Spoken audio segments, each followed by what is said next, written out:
ఈ పాత్రల్ని ఎవరిని కించపరచడం కానీ ఎవరిని ఉద్దేశించి కానీ తీయలేదు, కేవలం కల్పితాలు మాత్రమే. ఈ కథ ఎక్కడి నుంచి మొదలైంది అంటే ఒకటి సహనం, ఇంకొకటికి గెలుపు నుంచి మొదలైంది. సతనా చెప్పు సీనా. అరే ఎందుకన్నా వన్ చూసి షాక్ అయ్యో? అది చాలా పెద్ద స్టోరీ. అదేంటో మాకు చెప్పన్నా.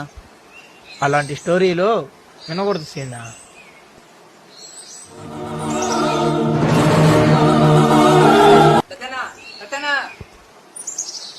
ఆ స్టోరీ ఏందో చెప్పన్నా. సతనా చెప్పన్నా. నేను చూస్తేనే శరత్ నగర్ అంతా వణుకుతుంది. దాని గురించి ఎందుకన్నా చెప్పట్లేదు? సరే నీకు చెప్పాలంతే కదా, కన్ఫామ్గా చెప్తారా? రా.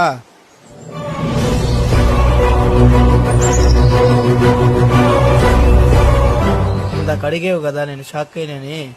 వాడి పేరు ప్రసాద్. వాడికి ఒక అన్నుండేవాడు. వాడి పేరు ప్రసాదరావు. నేను శరత్ నగర్కి రాకముందు నేను ప్రసాదరావు ఒక అన్నకాడ పనిచేసేవాళ్ళం.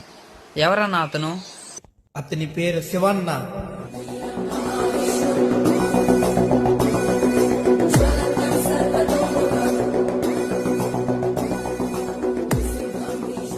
శివన్న గాంధీ గ్రామంలో పెద్ద రౌడీ.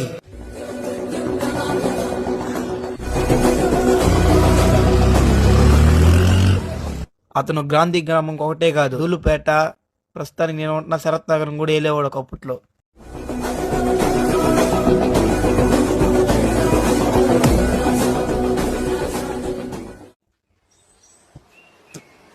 మేము అతని కాడ పనిచేసేవాళ్ళం, శివన్న కాడ.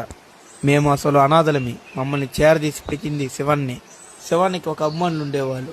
ఆ అభిమానులే ఇప్పుడు మేమయ్యాం. కానీ శివాన్ని అభిమానించేది ఒకరిని, బాలయ్య బాబుని. కానీ ఒక చిన్న తప్పు వల్ల ఈ శరత్ నగర్ శబ్దాన్ని శివన్న వెలేశాడు.